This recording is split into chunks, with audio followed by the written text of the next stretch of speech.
His new book is called Love Life, and in it, actor Rob Lowe shares stories and anecdotes from throughout his life, and he joins me now to talk a bit about it. Thanks for joining us, Rob. Thanks for having me.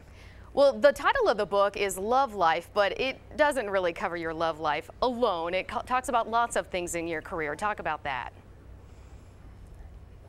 Well, I wanted to really have this book be more far-reaching in what I could write about.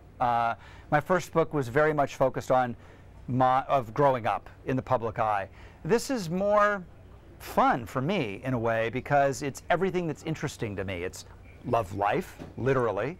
It's love of life, and what does that mean to me, which really means raising my boys and the unending adventures that two teenage boys can give you. And it means, you know, what's currently going on in my career. So I think this book's a little more far-ranging and probably a little more provocative than the first one. Well, as you mentioned, you've already written a book before. This is your second, so you had more stories to tell. This is a more provocative, as you said. How so? Well, there were at least two stories in this book that were in the first one, and I cut them because I thought they're so sort of sensational that I was worried they would overshadow the rest of the book. So I was able to put them in this one because I felt like I'd established a relationship with a reader that could support these kind of stories. So in this one, you're going to get the story of what it's like at 19 years old, full of hormones, to get an invitation to the Playboy Mansion's jacuzzi. That wasn't going in the other book. But folks can read it in this book. Okay. Well, you've had a few ups and downs over a very long career in Hollywood. Not everyone makes it through those. How did you manage to keep it going? You know, I mean, for me, and it's no secret, and I write about this, I have a whole chapter devoted to it. I got sober 24 years ago, and that changed my life. And then since then, it's the love of my wife, love of my family, and having a job I love. And I've loved being an actor since I was 15, and at 50, I still feel the same way. Well, now that this book is getting some attention, you've taken a little bit of a heat for talking about a bias against attractive people. How are you responding to some of that pushback? Well, and I'm glad you brought that up because it's time for this issue to come out of the shadows. Studies show that worldwide, a minimum of 20 or 30 people suffer from good-looking bias a year. And if I can't use my my pedestal to bring this to light, then what good is it? Well, in all seriousness, do you feel like you've, taken any pushback for the fact that you're a pretty attractive guy over the years, maybe lost out on any roles or had anything happen because of that? First of all, know this. There's nothing in life that's unfair. Nothing. Life is just what life is. And your success in life is based on your ability to take life on life's terms. So I've never had anything unfair.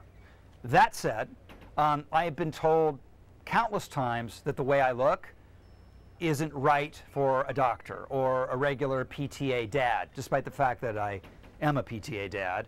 My look isn't right for a mechanic.